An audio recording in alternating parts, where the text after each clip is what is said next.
बिस्मिल्लाहिर्रहमानिर्रहीम। मेरा नाम मोहम्मद शमसुल कमर है और आज जिस टॉपिक के लिए मुझे बोला गया है that is arterial supply of heart.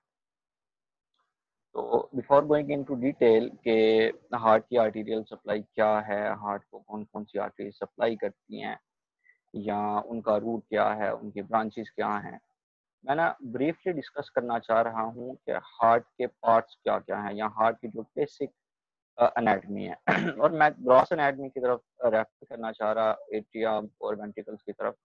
मैं हिस्टोलॉजिकल एनाटमी की तरफ रेफर करना चाह रहा हूँ कि हिस्टोलॉजिकली हार्ट को तीन लेयर्स के अंदर डिवाइड किया जाता है। जो सबसे अंदर वाली लेयर होती है that is called as endocardium. Endocardium के बाहर जोन सी है वो होती है मायोकार्डियम और मायोकार्डियम के बाहर जोन सी है दैट इज एपिकार्डियम। ठीक है, और ये इस तरीके से इनकी जोन सी है वो लेयरिंग हुई हुई होती है और यहाँ पे हमारा जो ब्लड है वो ल्यूमेन के अंदर मौजूद होता है। तो एंडोकार्डियम वो लेयर होती है जो कि बिल्कुल ब्लड को फेस टू फेस ब्लड के साथ इंटरेक्ट कर रही होती है। जो वेंट्रिकुलर ल्यूमेन है उसके साथ ये बिल्कुल फिजिकली अटैच्ड होती है जो है एंडोकार्डियम। और इस एंडोकार्डियम के पीछे फिर मायोकार्डियम होती है और फिर एंड के ऊपर एक फाइब्रस सी कवरिंग होती है। इसके that is called as epicardium. एक बड़ी थिन सी कवरिंग होती है that is called as epicardium. तो ये तीन डिस्टिंक्ट लेयर हैं और इन तीनों की जो ब्लड सप्लाई है वो भी डिस्टिंक्ट है।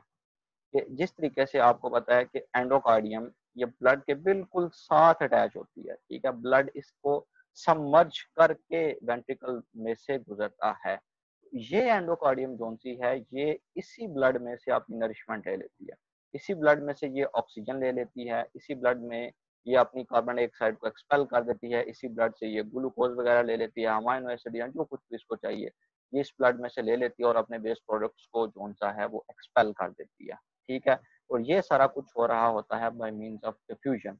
और कुछ पोर्शन होता है एंडोकार्डियम का जो कि स्मॉल वस्कुलेचर से सच एज वेजाबुजोरियम जितनी भी नरिशमेंट है वो ले रहा होता है। बहरहाल जो एंडोकार्डियम हमारी होती है ये डायरेक्टली वेंट्रिकल से अपनी नरिशमेंट ले लेती है बाय मींस ऑफ डिफ्यूजन। इसके बाद जो हमारे पास लेयर है that is called as myocardium. तो मायोकार्डियम वो लेयर है जिसको एक special type of artery supply करती हैं, these are called as coronary arteries. ठीक है, इसी तरीके से हमारे पास एपिकार्डियम है और ये हार्ट की वो लेयर है जिसको अगेन कोरोनरी आर्टरी सप्लाई कर रही होती है। तो हार्ट के हमारे पास तीन लेयर आ गए। Number one that is endocardium, endocardium को सप्लाई करेगा blood inside the ventricles by means of diffusion. फिर हमारे पास आ जाएगा मायोकार्डियम और एपिकार्डियम। मायोकार्डियम और एपिकार्डियम की जो आर्टीरियल सप्लाई होती है that is by means of coronary arteries. और कोरोनरी आर्टरीज ही मेन आर्टरीज हैं जो कि हार्ट के एक बल्किएस्ट पोर्शन को सप्लाई कर रही होती हैं, ब्लड जो से है वो सप्लाई कर रही होती हैं। और इन्हीं आर्टरीज को हमने जो सा है वो डिटेल में पढ़ना है। तो coronary artery that is main artery that is supplying heart or two parts of the heart or the bulkiest portion of the heart or the main portion of the heart, the myocardium and epicardium. अब anatomy का एक असूल है कि anatomy के अंदर जब भी आपको एक आर्टरी मिले तो सबसे पहले जो एनाटमिस्ट भागते हैं जिस चीज की तरफ दैट इज ओरिजिन, कि इस आर्टरी का जो ओरिजिन है वो किधर से है या ये आर्टरी जो सी है ये किधर से निकलती है। तो हमारी जो कोरोनरी आर्टरीज हैं ये एक स्पेशल स्ट्रक्चर होता है that is called as aortic sinus. ठीक है, एक स्पेशल स्ट्रक्चर है that is called as aortic sinus. इनका ओरिजिन इस साइनस से होता है। अगर हम इसके वर्ड्स पे गौर करें एओर्टिक एंड साइनस, तो एओर्टिक का मतलब होगा समवेयर विद इन एओर्टा और साइनस का मतलब होगा space. So aortic sinus actually means a space or a space like structure somewhere inside that of aorta। तो aorta के अंदर एक space like structure that is called as aortic sinus। तो ये aortic sinus वो एरिया है, वो जगह है जिधर से हमारी कोरोनरी आर्टरीज होती हैं उन्होंने ओरिजिनेट करना है।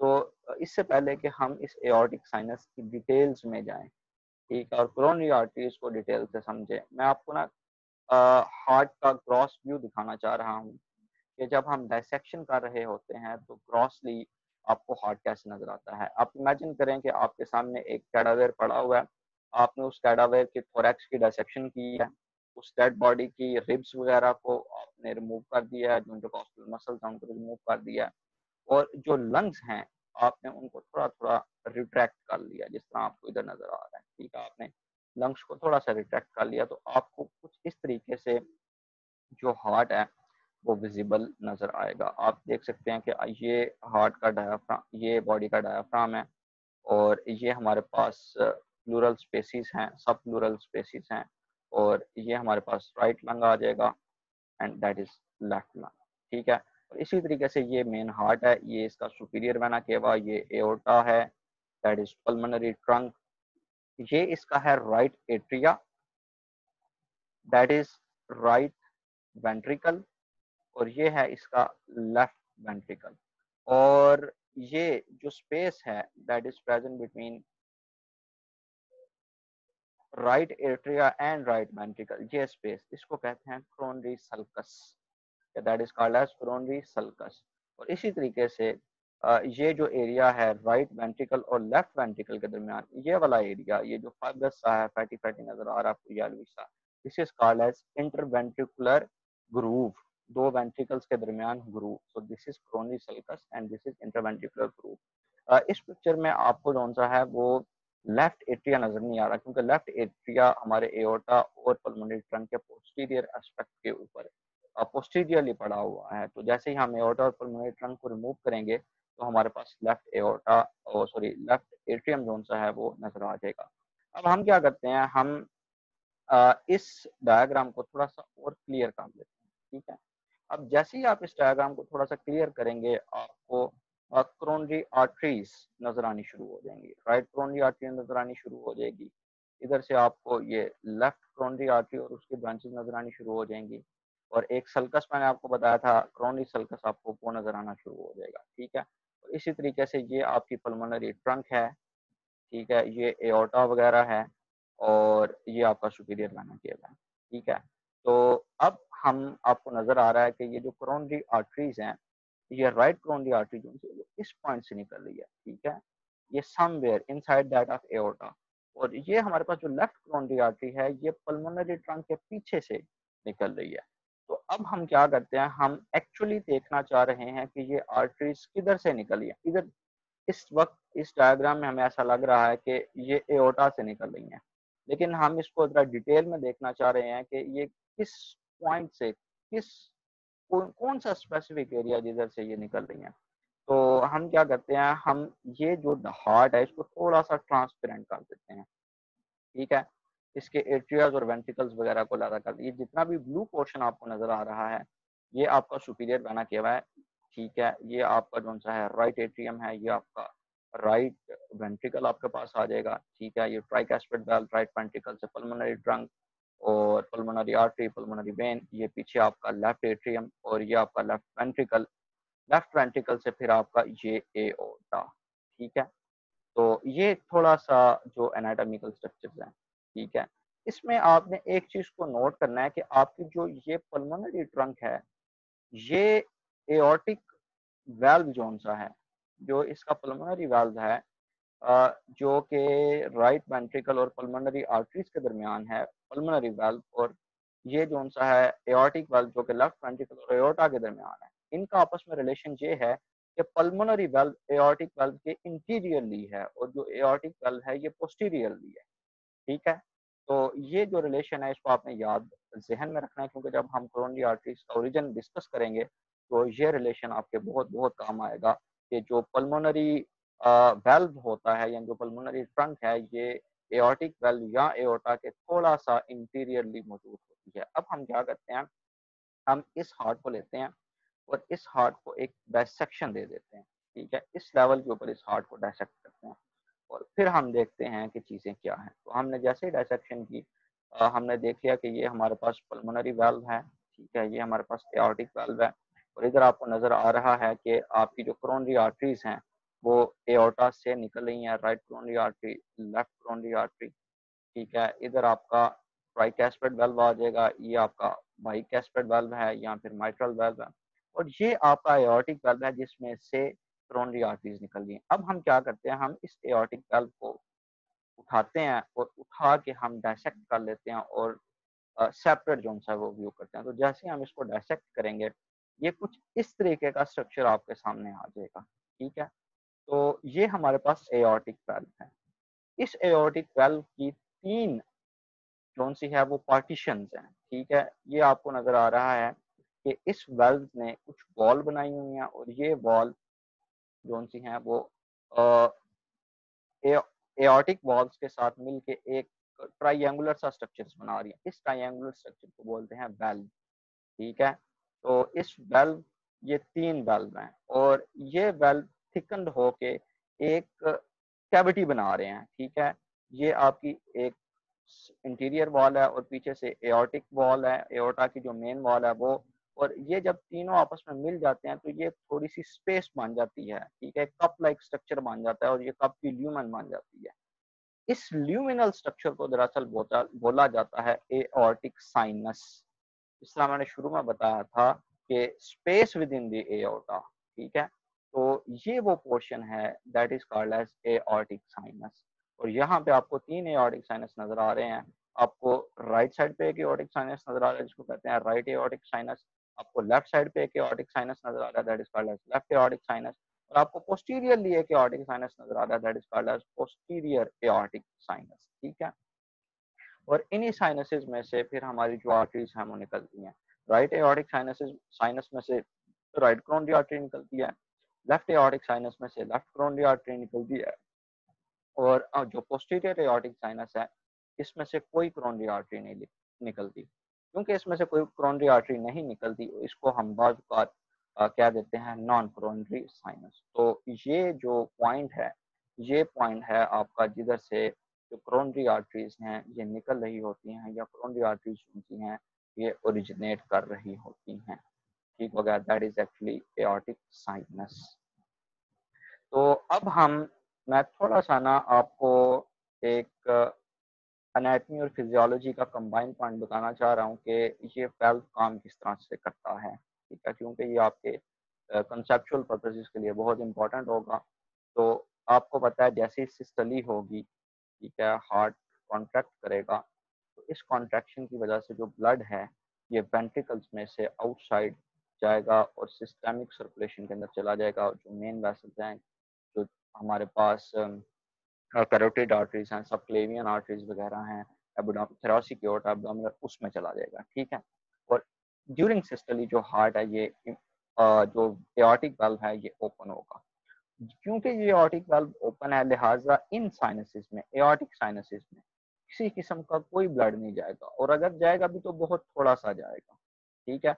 सो ड्यूरिंग सिस्टली जो हार्ट है ये सारे का सारा ब्लड सिस्टेमिक सर्कुलेशन के अंदर भेज देगा और हार्ट के अपने पास किसी किस्म का कोई ब्लड नहीं आएगा।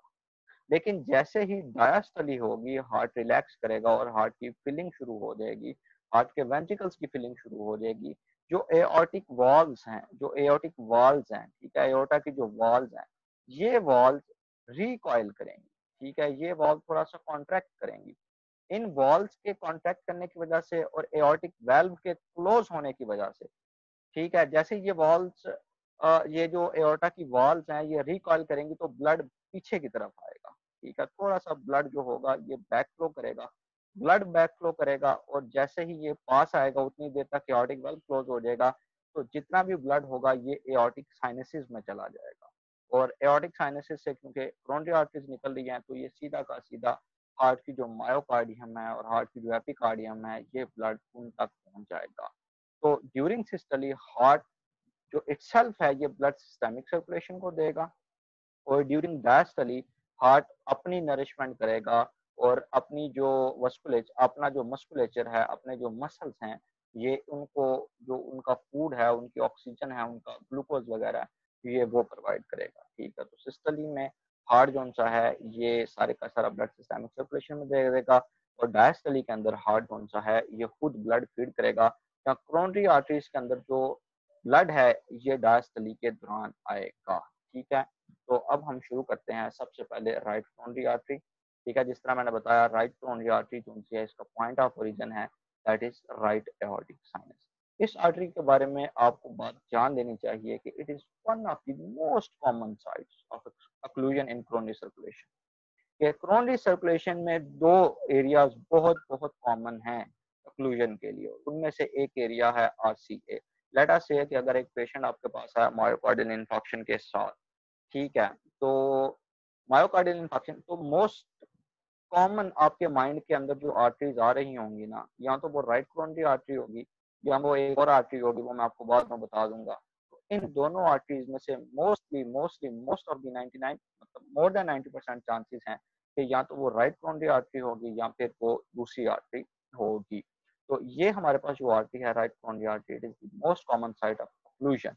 अगर किसी किस्म का कोई थ्रम्बाई बन जाए, कोई एम्बोलाई बन जाए, तो मोस्ट कॉमनली वो राइट कोरोनरी आर्टरी के अंदर ही आके कौन सा है वो इस आर्टरी को ओक्लूड करेगा। तो हम देख लेते हैं कि ये आर्टरी ओरिजिनेट किधर से कर रही है या ये आर्टरी जो सी है इसका क्या आगे फर्दर इशू है। तो जिस तरह बताया, ये आप अप्रिशिएट कर रहे हैं स्ट्रक्चर, ये आपका राइट एट्रियम आ जाएगा, ठीक है, ये आपका राइट वेंट्रिकल आ जाएगा, ये आपका लेफ्ट वेंट्रिकल है और ये आपका लेफ्ट एट्रियम है जो कि अब आपको विजिबल है, ठीक है। ये आपको नजर आ रहा है, ये आपका कटेड एओर्टा है, ये पल्मोनरी ट्रंक है जो मैंने बताया था कि ये एओर्टा के इंटीरियरली मौजूद होती है, ठीक है। ये हमारी राइट कोरोनरी आर्टरी है और ये पता चल रहा है कि ये राइट एओर्टिक साइनस से निकल रही है और ये पल्मोनरी ट्रंक के पोस्टीरियरली है, ठीक है, पल्मोनरी ट्रंक और राइट एट्रियम के दरमियान है, ठीक है, और पल्मोनरी ट्रंक के राइट साइड से ये निकल रही है, ठीक हो गया। तो ये पॉइंट मैं बताने के लिए कौन सा है आपको मतलब ये वाली पिक्चर दिखाई है।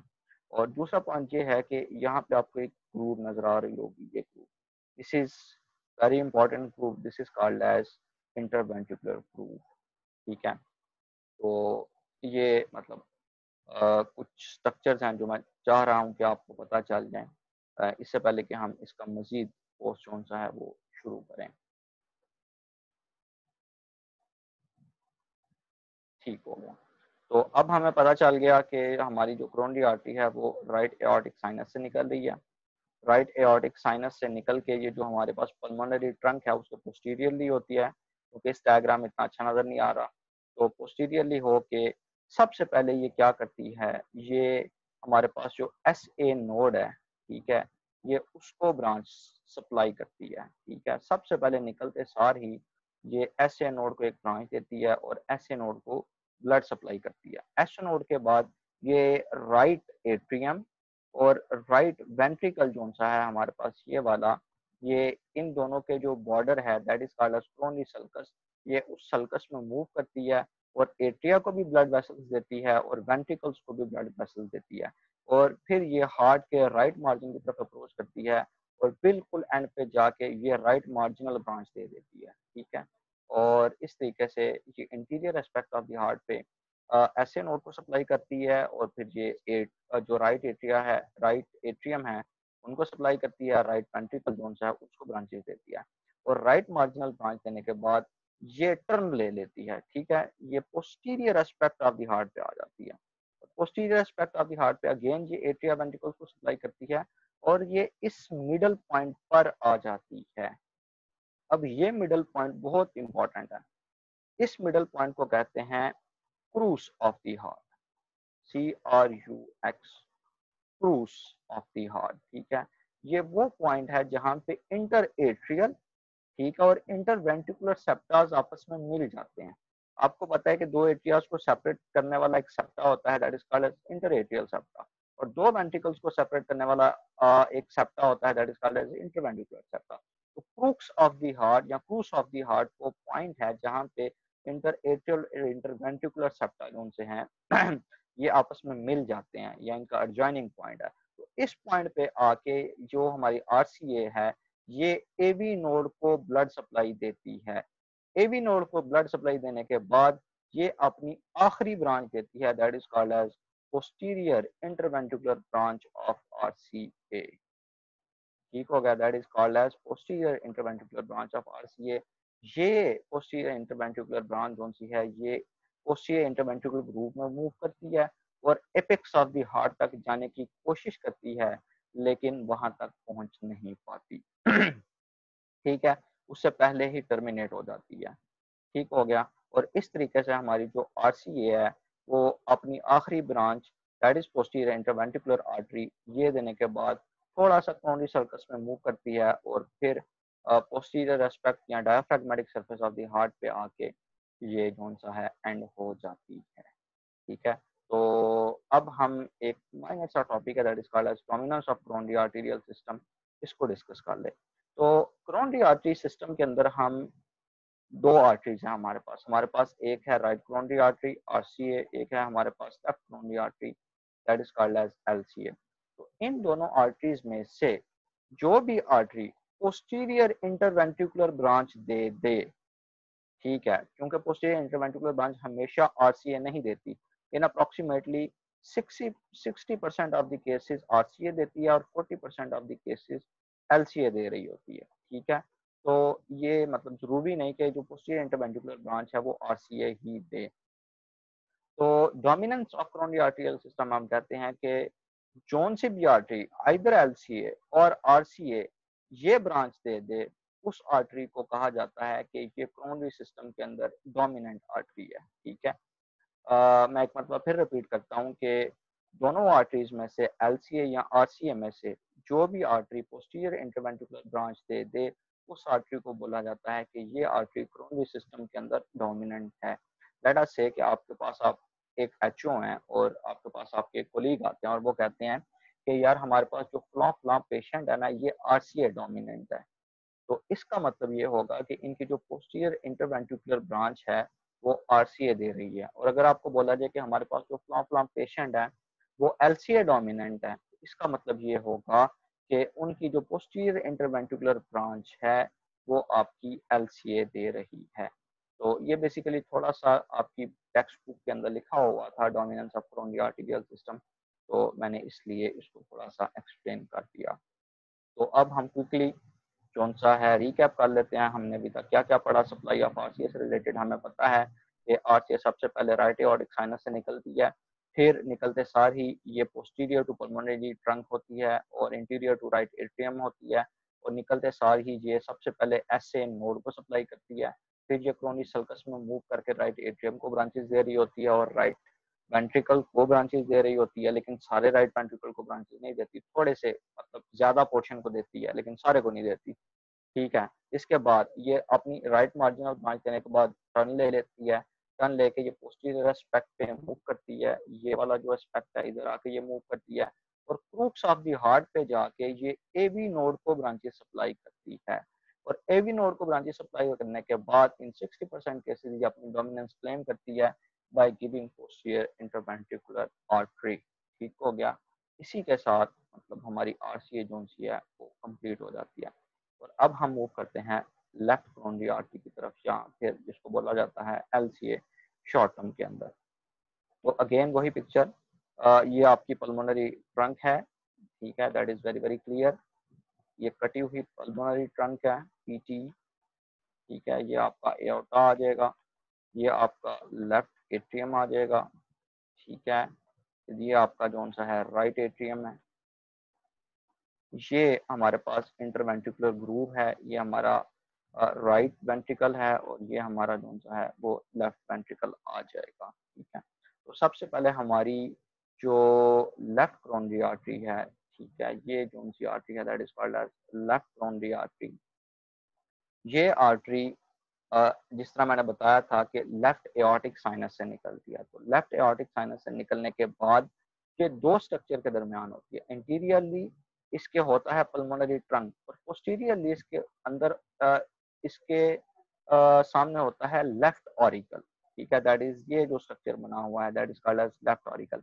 ये बेसिकली लेफ्ट एट्रियम की थोड़ी सी एक्सटेंशन होता है लेफ्ट ऑरिकल। तो हमारी जो लेफ्ट कोरोनरी आर्टरी है ये पल्मोनरी ट्रंक और लेफ्ट ऑरिकल के दरमियान होती है इनिशियली, फिर ये थोड़ा सा मूव करके कोरोनरी सल्कस पे आती है और ये अपनी दो मेन ब्रांचेस दे देती है। एक ब्रांच है इसकी सर्कमफ्लेक्स ब्रांच और एक ब्रांच है इसकी इंटीरियर इंटरवेंट्रिकुलर ब्रांच। एक अभी अभी हम पढ़ रहे हैं पोस्टीरियर इंटरवेंट्रिकुलर ब्रांच जो कि पोस्टीरियर इंटरवेंट्रिकुलर ग्रूव में होती है। ठीक है, और जो 60% of cases RCA, 40% of cases LCA.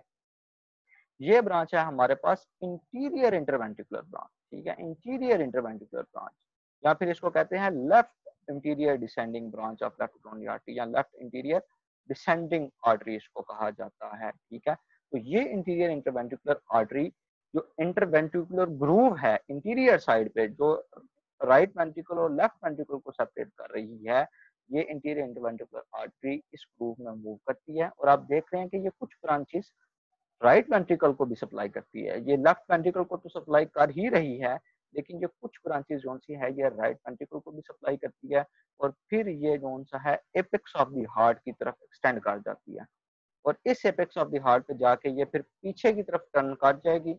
और पीछे की तरफ आपको पता है एक ब्रांच है that is posterior interventricular artery, तो ये पोस्टीरियर इंटरवेंट्रिकुलर आर्टरी के साथ जाके एनास्टोमोज बना लेगी। ठीक है, पोस्टीरियर इंटरवेंट्रिकुलर आर्टरी के साथ जाके ये मिल जाएगी।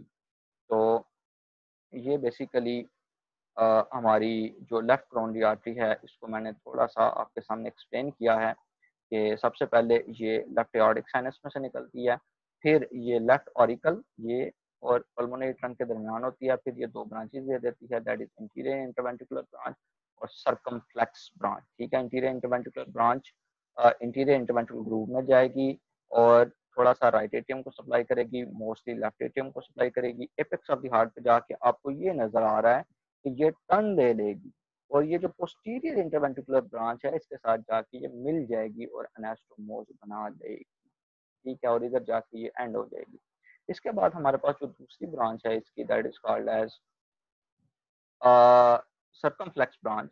ये ब्रांच कोरोनरी सल्कस में मूव करेगी और लेफ्ट मार्जिन ऑफ जो हार्ट है, ठीक है, ये जो मार्जिन है हमारे पास लेफ्ट मार्जिन, ये उसकी तरफ मूव करेगी और एक ब्रांच देगी that is called as left marginal artery. और ये ब्रांच देते सार ही ये जो सा है पोस्टीरियर एस्पेक्ट या फिर diaphragmatic surface of the heart की तरफ चली जाएगी। और हाँ, एक पोस्टीरियर एस्पेक्ट या फिर जो diaphragmatic surface of the heart है, ये हमारे पास आर्टरी आ गई। ठीक है, ये इधर आ जाएगी और इधर आके ये जो आर्टरी है ये टर्मिनेट हो जाएगी, और इधर आके ये आर्टरी जो है ये खत्म हो जाएगी। अब एक इम्पॉर्टेंट बात मैं बताना भूल गया आपको कि एक आर्टरी थी जो मैंने अभी अभी आपको बताई थी, that is called as left sorry that is called as interior interventricular artery. ठीक है, यहाँ पे जिसको कहा था हमने left ascending, left interior ascending artery. तो जिस तरह आपको पता है आरसीए के केस में मैंने बताया था कि it is one of the most common arteries to occlude. ठीक है, ये मोस्ट कॉमन साइट है ओक्लूजन के लिए, और मैंने बताया था कि एक और आर्टरी है जो कि मोस्ट कॉमनली ओक्लूड होती है। तो दूसरी आर्टरी जो सी है वो आपकी है इंटीरियर इंटरवेंट्रिकुलर आर्टरी। अगर कहीं भी कभी भी आपके सामने नाम लिया जाए कि हार्ट में या कोरोनरी आर्टरीज में ओक्लूजन हो गई है, तो दो मोस्ट कॉमन पॉइंट होंगे ओक्लूजन के लिए। एक आपका आरसीए होगा, ठीक है, दैट इज आरसीए, और एक आपका इंटीरियर इंटरवेंट्रिकुलर ब्रांच होगी एलसीए की। तो ये दो आर्टरीज होती हैं जो मोस्ट कॉमनली ओक्लूड होती हैं। ये बात कौन सी है, ये आपको क्लिनिकली तो इम्पोर्टेंट है ही है, ये आपके जो एग्जाम पॉइंट ऑफ व्यू है ये उसके लिए भी बहुत इंपॉर्टेंट है, क्योंकि इससे रिलेटेड यूक्यूज आए हुए हैं। तो हम एक मरतबा रिवाइज कर लेते हैं कि सप्लाई कौन सी है वो किधर किधर से होती है। फर्स्ट ऑफ ऑल हमारी जो एल सी है ये लेफ्ट एओर्टिक साइनस से निकलती है। ये लेफ्ट एट्रियम और पुल्मोनरी ट्रंक के दरमियान होती है, कोरोनरी सल्कस में जाती है, लेफ्ट एट्रियम को ब्रांचेस देती है, फिर दो में डिवाइड हो जाएगी। एक इसकी ब्रांच होगी that is called as left circumflex branch, ठीक है, और एक इसकी होगी इंटीरियर इंटरवेंट्रिकुलर ब्रांच। हमें पता है interior interventricular branch left atrium को सप्लाई करेगी और कुछ पार्ट ऑफ राइट वेंट्रिकल को सप्लाई करेगी और एपेक्स ऑफ द हार्ट तक जाएगी और फिर टर्न लेके पोस्टीरियर इंटरवेंट्रिकुलर ब्रांच के साथ एनास्टोमोस कर लेगी। तो ये मोस्ट ऑफ लेफ्ट वेंट्रिकल को सप्लाई करेगी, पार्ट्स ऑफ राइट वेंट्रिकल को सप्लाई करेगी, और इसके बाद हमें पता है कि सर्कमफ्लेक्स आर्टरी जो है ये पोस्टीरियर एस्पेक्ट पे चली जाएगी और टर्मिनेट हो जाएगी। अब यहाँ पे एक सप्लाई है इसकी, that is interior two third of interventricular septa via AV, उसके बाद मतलब ब्रैकेट में लिखा हुआ है कि AV bundle via perforating AV septal branches. तो मैं ना इस पॉइंट को हाईलाइट करना चाह रहा हूँ कि इंटीरियर 2/3 ऑफ इंटरवेंट्रिकुलर सेप्टा ये क्या चीज है। ये तो पॉइंट आपके क्लियर हो गए ना कि left LCA, left atrium ventricle, left ventricle और पार्ट ऑफ राइट वेंट्रिकल को सप्लाई करेगी। ये जो पॉइंट है कि इंटीरियर 2/3 ऑफ इंटरवेंट्रिकुलर सेप्टा को सप्लाई करेगी। तो हम सबसे पहले देख लेते हैं कि इंटरवेंट्रिकुलर सेप्टा क्या चीज है। ठीक है, तो ये कार्टूनिश सी पिक्चर है जो मुझे मिली थी नेट पे। तो इंटरवेंट्रिकुलर सेप्टा एक थिक स्ट्रक्चर होता है जो कि दो वेंट्रिकल्स को सेपरेट करता है। इंटर मीन दरमियान और वेंट्रिकल्स वेंट्रिकल्स के बिटवीन द वेंट्रिकल्स। ये आपका राइट वेंट्रिकल है, ठीक है, और ये है आपका लेफ्ट वेंट्रिकल। ठीक है, तो इन दोनों को जो सेपरेट कर रहा है that is called as interventricular septa. ठीक है, क्योंकि इनके अंदर ब्लड डिफरेंट होता है। राइट वेंट्रिकल के अंदर डीऑक्सीजनेटेड होता है, लेफ्ट वेंट्रिकल के अंदर ऑक्सीजनेटेड होता है, इसलिए ब्लड की सेपरेशन जरूरी है। तो इस सेपरेशन का जो रोल प्ले कर रहा होता है दैट इज इंटरवेंट्रिकुलर सेप्टा। और ये इंटरवेंट्रिकुलर सेप्टा अपनी अलहदा से ब्लड सप्लाई रखता है। ठीक है, ये जितना भी सेप्टा आपको नजर आ रहा है सारे का सारा ये सेप्टा अलहदा से अपनी ब्लड सप्लाई रखता है। और यही बेसिकली पीछे बताया गया है कि जो एलसीए है वो interior 2/3 of interventricular septa supply कर रही है।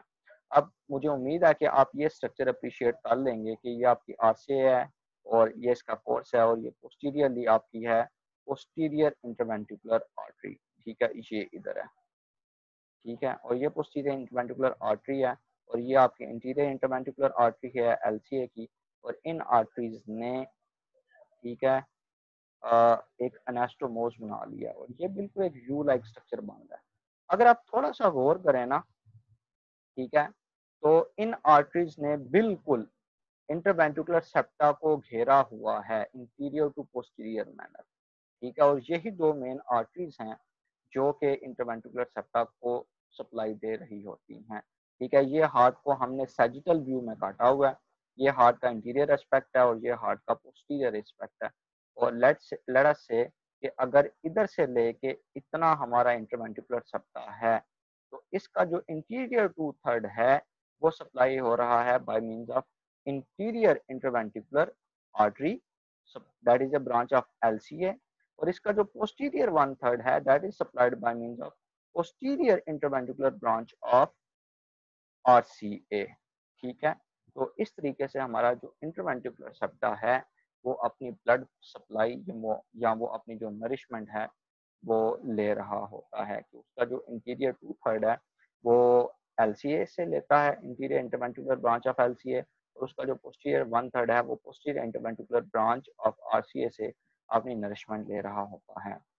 अब हार्ट के अंदर इसी डायग्राम में हार्ट के अंदर एक तो ये है सर्कुलेटरी सिस्टम, एक हार्ट का होता है कंडक्टरी सिस्टम या कंडक्टरी सिस्टम जो कि इम्पल्सिस को कंडक्ट करता है। ठीक है, उसमें एसए नोड है, एवी नोड है, एवी बंडल है, इस पर कंजी सिस्टम है।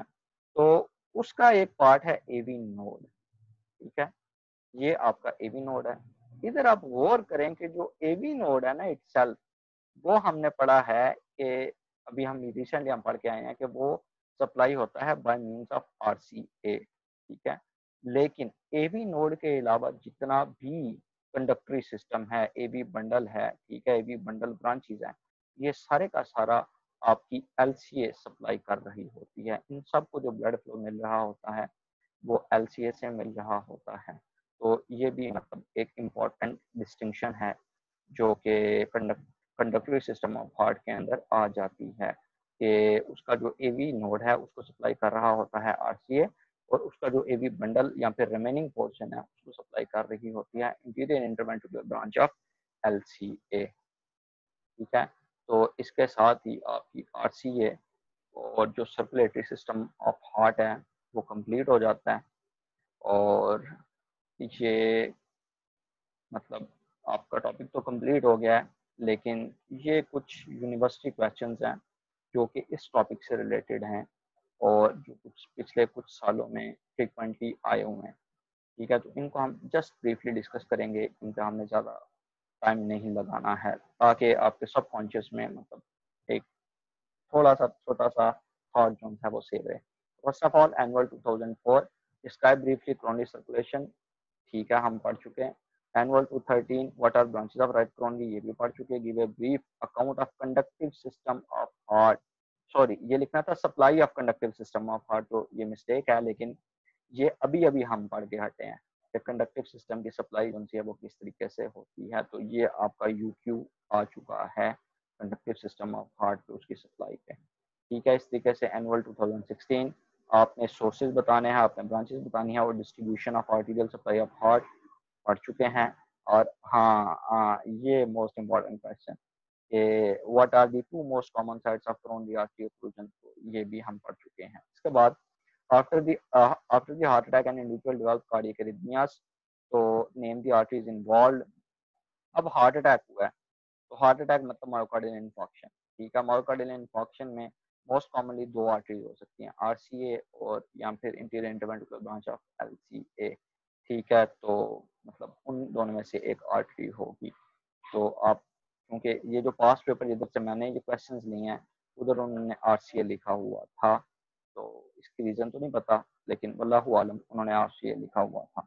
तो इसका ओरिजिन आपने बता देना है, कोर्स बता देना है और डिस्ट्रीब्यूशन बता देनी है। लेकिन अगर इस तरह का क्वेश्चन आपको बोर्ड में आ जाए जिस तरह के आया हुआ है, तो आपने फॉर सेफ्टी पर्पजेज आपने दोनों ही लिखानी है, क्योंकि दोनों ही मोस्ट कॉमनली एक्सक्लूडेड होती हैं, ठीक है। What type of anastomosis is there, ये बेसिकली आपके जनरल एनाटॉमी का क्वेश्चन है। तो ये फंक्शनल एंड एनास्टोमोसिस है, मैं आपको आंसर बता देता हूँ कि जो कोरोनरी आर्टरीज के दरमियान होता है that is called as functional end anastomosis. ये क्या होता है हम इसकी डिटेल में नहीं जाएंगे, just for the sake of ये आप जनरल एनाटॉमी में इंशाल्लाह पढ़ देंगे। इसके बाद सबकी 2015 60 year old male came to emergency room with retrosternal pain, उसको स्टर्नम के पीछे पेन हो रही है जो कि लेफ्ट आर्म की तरफ जा रही है। फैमिली हिस्ट्री देखी तो बहुत ज़्यादा हार्ट डिजीजेज मौजूद हैं। हमने नाइट्रोग्लिसरिन दिया सब लिंगुअल, लेकिन उससे पेन रिलीज नहीं हुई। इस बंदे को CHD कोरोनरी हार्ट डिजीज है। तो आप बताएं अगेन अगेन अगेन अगेन कि what are most common sites of artery occlusion, वही दो साइट्स हैं, आरसीए है और interior interventricular branch arteries branch आ जाएगी, interior interventricular branch of LCA. What do you understand by coronary arteries और end arteries, ठीक है। तो ये भी आपका जीए का क्वेश्चन है कि कोरोनरी आर्टरीज को एंड आर्टरीज क्यों कहते हैं। तो ये बेहतर होगा कि आप जीए में ही पढ़ लें, क्योंकि उधर फंक्शनल क्लासिफिकेशन दी हुई है। तो ये क्वेश्चन आप जो आपकी लाइक हसैन है, लाइक हुसैन है, आप उससे प्रिपेयर कर लें, ठीक है। Numerator vessels in coronary bypass graph, ये आपकी ग्रेट सैफनेस वेन होती है जिसको आप यूज़ करते हैं, और इसके फीचर्स हैं ये लोअर लिम्ब के अंदर बड़ी डिटेल से आप मतलब इंशाल्लाह पढ़ लेंगे, ठीक है। Right sources branches distribution of article, same question. what are most common sites of occlusion of artery, that is very important question. And why are coronary arteries are termed that functional end arteries, ये भी आप GM में पढ़ लेंगे इंशाल्लाह। And what is role of coronary collateral circulation in development of myocardial infarction, हाँ ये question है कि जो कोलेटरल सर्कुलेशन होती हैं, कोलेटरल सर्कुलेशन का मतलब होता है कि मेन सर्कुलेशन से हट के किसी किस्म की ब्रांचेस होना, जिस तरह हम पढ़ रहे हैं काफ़ी सारी ब्रांचेस, आरसीए मार्जिनल, आरसीए की मार्जिनल ब्रांचेस वगैरह पढ़ रहे हैं। तो मेन आर्टरी से हट के कोई भी सर्कुलेशन हो तो that is called as collateral circulation, ठीक है। जिस तरीके से आपने स्कैपुलर एनास्टोमोसिस पढ़ा, आपने क्यूबिटल एनास्टोमोसिस पढ़ा होगा, तो इधर कोलैटरल सर्कुलेशन की जो टर्म्स हैं ये काफ़ी ज़्यादा यूज होती हैं। तो मायोकार्डियल इंफार्क्शन बेसिकली कोलैटरल जो सर्कुलेशन है ये